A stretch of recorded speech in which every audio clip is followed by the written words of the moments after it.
जब तक एथेंस के सोलन, प्रीन के बियास, कोरिंथ के पेरियंडर, मिलिटस के थेलिस, लेकिन डिमन के किलोन, लसबोस के पिटेकुस और लिंडस के क्लियोबोलुस, इन 7 ज्ञान स्तंभ कहलाने वाले तथा उनके उत्तराधिकारियों की अध्यक्षता में तर्क ने यूनानी लोगों के अंदर उन्नति प्राप्त नहीं की थी, तब तक प्राचीन यूनानियों के विचार भी इस विषय में हिंदू विचारों के सदृश ही थे। बहुतों का विचार है कि सारे पदार्थ एक ही वस्तु हैं। इस एक को कोई कोई तो गमन शक्ति और कोई कोई अव्यक्त समझते हैं। किसी किसी की धारणा है कि पत्थर और जड़ जगत से मनुष्य में यही विशेषता है कि वह उनकी अपेक्षा आदि कारण के एक मात्रा अधिक निकट हैं। यदि यह बात ना होती तो वह किसी भी प्रकार से उनसे अच्छा नहीं होता। जय भीम, नमो बुद्धाय।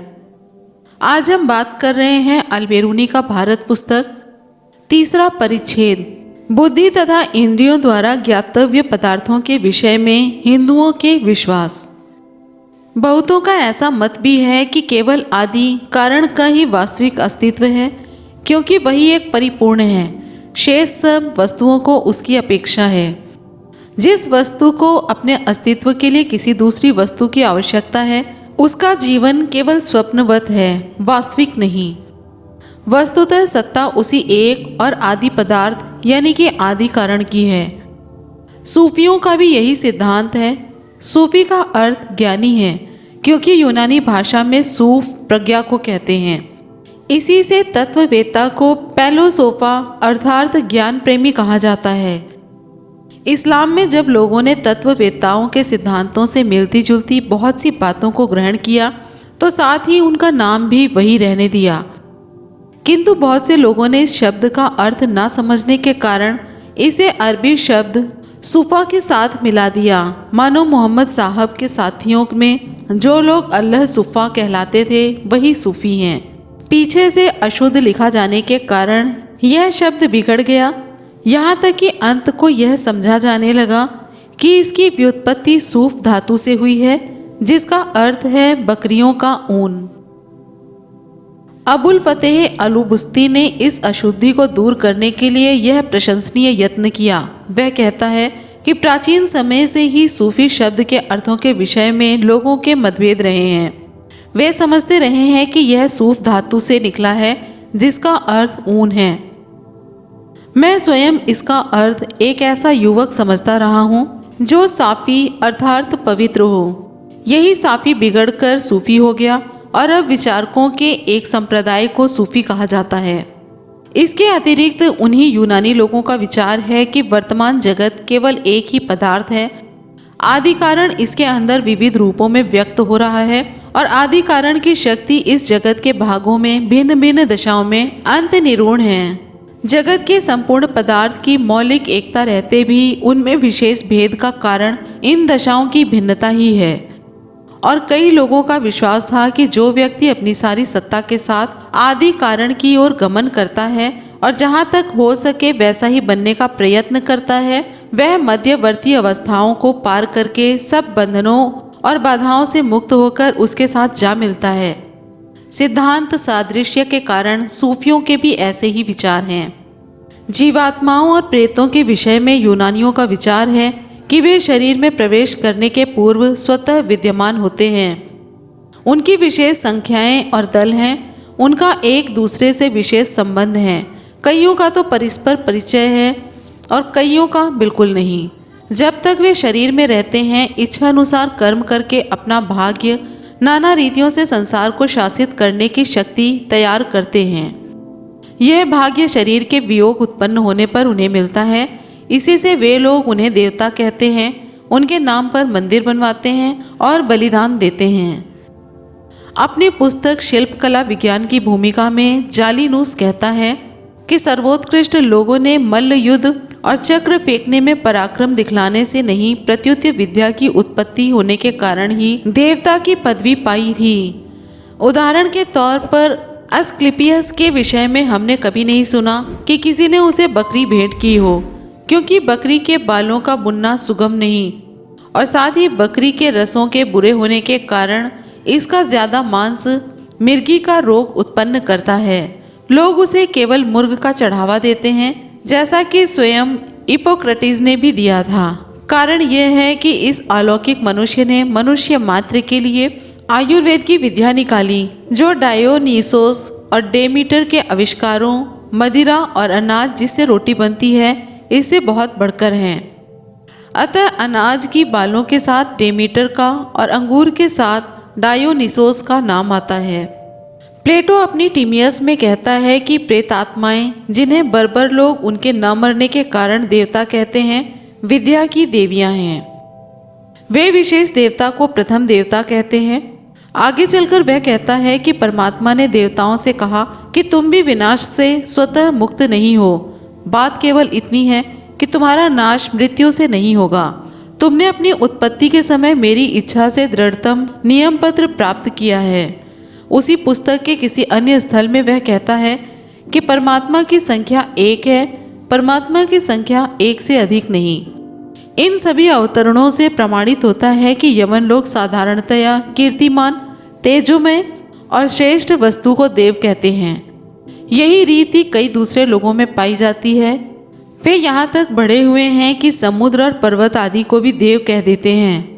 दूसरे वे विशेष अर्थ में आदि कारण, फरिश्तों यानी कि देवदूतों और अपनी आत्माओं को भी देव कहते हैं। तीसरी रीति के अनुसार प्लेटो देवों को सकीनाथ कहता है, परंतु इस विषय में भाष्यकारों की परिभाषाएं स्पष्ट नहीं, इसलिए हम केवल उनके नाम ही जानते हैं। उनके अर्थों का हमें कुछ ज्ञान नहीं। वैयाकरण जोहनीज प्रोल्कस के खंडन में कहता है कि कई बार बर्बर जातियों की भांति यवन लोग आकाश में दिखाई देने वाले लोगों को देव कहते थे। तत्पश्चात जब वे विचार जगत की निगूढ़ कल्पनाओं का मनन करने लगे तो उन्होंने उनको ही देव नाम प्रदान कर दिया। अतः हम अनुमान करते हैं कि अवश्य ही देव हो जाने से उनका अभिप्राय प्रायः वही है जो कि हम फरिश्ता यानी कि देवदूत की अवस्था से लेते हैं। जालिनूस उसी पुस्तक में स्पष्ट शब्दों में कहता है कि यदि यह सत्य है कि प्राचीन समय में अस्क्लीपियस नामक कोई मनुष्य था और परमेश्वर ने उसे देव बनाने का अनुग्रह किया था, तो शेष सभी बातें वृथा हैं। उसी पुस्तक में वह अन्यत्र कहता है, परमात्मा ने लाइगर्स से कहा कि मुझे संदेह है कि तुम्हें मनुष्य कहूँ या फिर देवता यानी कि फरिश्ता, पर मेरी प्रवृत्ति तुम्हें देव कहने की ओर ही है। कई ऐसे वाक्य हैं जो एक मत के विचारानुसार तो कटु हैं, पर दूसरे के अनुसार उपादेय। एक भाषा में तो अच्छे समझे जाते हैं, पर दूसरी में कुत्सित। इस प्रकार का शब्द देव है जो कि मुसलमानों को कर्ण कटु प्रतीत होता है। यदि हम देव शब्द के अरबी भाषा में प्रयोग पर विचार करें तो ज्ञान होगा कि जितने भी नाम सत्य स्वरूप अर्थात अल्लाह के लिए आते हैं, वे सब किसी न किसी प्रकार उसके अतिरिक्त और पदार्थ के लिए भी प्रयुक्त हो सकते हैं। केवल अल्लाह ही ऐसा एक शब्द है जो केवल परमेश्वर के लिए आता है। यह उसका सर्वोत्तम नाम है। यदि हम इब्रानी और सीरियन भाषाओं में, जिनमें कि कुरान के पूर्व ईश्वरीय ज्ञान की पुस्तकें मिली थी, इस शब्द पर विचार करें तो ज्ञात होता है कि थोरा और उसके पीछे लिखी गई पैगंबरों की पुस्तकों में, जो कि तौरेत का भाग समझी जाती है, शब्द रब जब तक कि वह षष्ठी विभक्ति में परमेश्वर के अतिरिक्त किसी अन्य के लिए प्रयुक्त नहीं हो सकता, और जब तक कि आप घर का रब यानी कि स्वामी, सामग्री का रब जो कि अरबी में प्रयुक्त होता है नहीं कह सकते, तब तक अरबी शब्द अल्लाह का पर्यायवाची है। दूसरे हम देखते हैं कि इब्रानी भाषा का इलो आह प्रयोग में अरबी के रब से मिलता है, अर्थात इब्रानी में इलो आह शब्द परमेश्वर के अतिरिक्त अन्य पदार्थों के लिए भी अरबी शब्द रब की नई प्रयुक्ति हो सकती है। तौरेत में प्रतिमाओं का विदेशीय देवों के नाम से उल्लेख हुआ है। यदि तौरेत यानी कि थोरा में परमेश्वर के अतिरिक्त किसी अन्य पदार्थ के पूजन का निषेध न होता, यदि इसमें प्रतिमाओं के सामने साष्टांग प्रणाम करने, प्रत्युत उनका नाम लेने और उन पर ध्यान देने तक को निषिद्ध न ठहराया होता, तो इस वाक्य यानी कि विदेशीय देव से अनुमान हो सकता था कि बाइबल की आज्ञा केवल विदेशीय देवताओं को लेकर ही है, जिससे अभिप्राय होता है कि वे देवता जो इब्रानी नहीं हैं, वे लुप्त कर देने की आज्ञा हैं। पैलेस्टाइन के आसपास की जातियां साकारवादी यूनानियों की भांति मूर्ति पूजक थी और इस्राएल की संतान परमेश्वर से मुख मोड़कर बाल तथा रीत की प्रतिमाओं की पूजन करती थी। इनसे स्पष्ट होता है कि इब्रानी लोग देव होने की परिभाषा का प्रयोग, जो कि व्याकरण की दृष्टि से राजा होने की परिभाषा के समान है, फरिश्तों यानी कि देवदूतों तथा अलौकिक शक्ति संपन्न आत्माओं के लिए करते थे। वे उपमा के लिए इन अलौकिक आत्माओं के शरीरों की प्रतिनिधि रूप प्रतिमाओं और दृष्टांत रूप से राजाओं तथा महापुरुषों को भी देव कह देते थे। परमेश्वर शब्द को छोड़कर जब हम पिता और पुत्र शब्द पर आते हैं तो कहना पड़ता है कि इस्लाम इन दोनों शब्दों के प्रयोग में उदार नहीं। अरबी में पुत्र शब्द प्रायः सदैव स्वाभाविक क्रम में बालक के अर्थों में ही आता है और व्युत्पत्ति तथा जन्म में जिन भावों का समावेश है उनसे कभी भी कोई ऐसी बात नहीं निकल सकती जिसका अर्थ सृष्टि का नित्य स्वामी हो। दूसरी भाषाएं इस विषय में बड़ी उदार हैं, यहाँ तक कि यदि लोग एक पुरुष को पिता कहकर पुकारते हैं तो वह यही बात समझी जाती है जैसा कि उसे आर्य शब्द से संबोधन किया गया हो। हर कोई यह जानता है कि इस प्रकार के वाक्य ईसाइयों में इतने प्रचलित हो गए हैं कि जो कोई दूसरों को संबोधन करने में पिता शब्द और पुत्र शब्द का सदैव प्रयोग नहीं करता वह ईसाई ही नहीं समझा जाता। पुत्र से उनका तात्पर्य सदैव विशेष रूप से यसूह होता है, परंतु उसके अतिरिक्त अन्यों के लिए भी शब्द का प्रयोग होता है। यसूह ने ही अपने शिष्यों को प्रार्थना में हे हमारे स्वर्गवासी पिता ऐसा कहने का आदेश दिया और उन्हें अपनी मृत्यु का समाचार सुनाते हुए कहा कि मैं अपने पिता और तुम्हारे पिता के पास जा रहा हूँ। अपनी बहुत सी वार्ताओं में पुत्र शब्द का अर्थ वह अपने आप को बतलाता है, अर्थात कि वह मनुष्य का पुत्र है।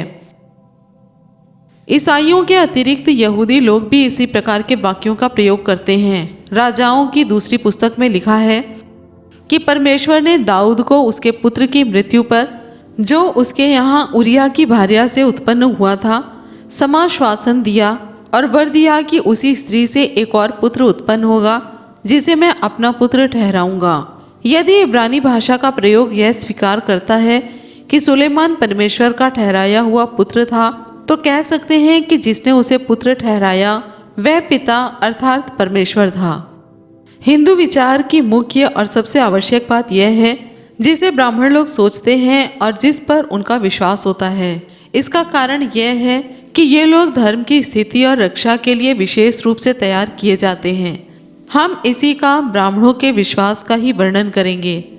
सकल सृष्टि के विषय में जैसा कि कहा जा चुका है, उनका विचार है कि यह सब एक पदार्थ ही है, क्योंकि वासुदेव गीता में कहता है सच पूछो तो सब पदार्थ ब्रह्म रूप हैं, क्योंकि विष्णु ने ही पृथ्वी का रूप धारण किया हुआ है ताकि प्राणी मात्र उस पर रह सके। वह अग्नि और वायु के रूप में प्रकट हुआ है, वही प्रत्येक प्राणी का हृदय है। उसने उन्हें जैसा कि वेद में कहा है स्मृति ज्ञान और द्वंद्वों से संपन्न किया। अगर आपको वीडियो पसंद आ रही हैं तो वीडियो को लाइक और चैनल को सब्सक्राइब ज़रूर करें और साथ ही ज़्यादा से ज़्यादा शेयर भी करें, जिससे कि ज़्यादा से ज़्यादा लोगों को इन सब बातों की जानकारी मिल सके। अगले वीडियो की नोटिफिकेशन के लिए बेल आइकन ज़रूर प्रेस करें, जिससे कि आने वाली वीडियो के बारे में आपको पहले पता चल सके। फिर मिलते हैं अगले वीडियो में एक नई जानकारी लेकर। जय भीम, नमो बुद्धाय, जय संविधान।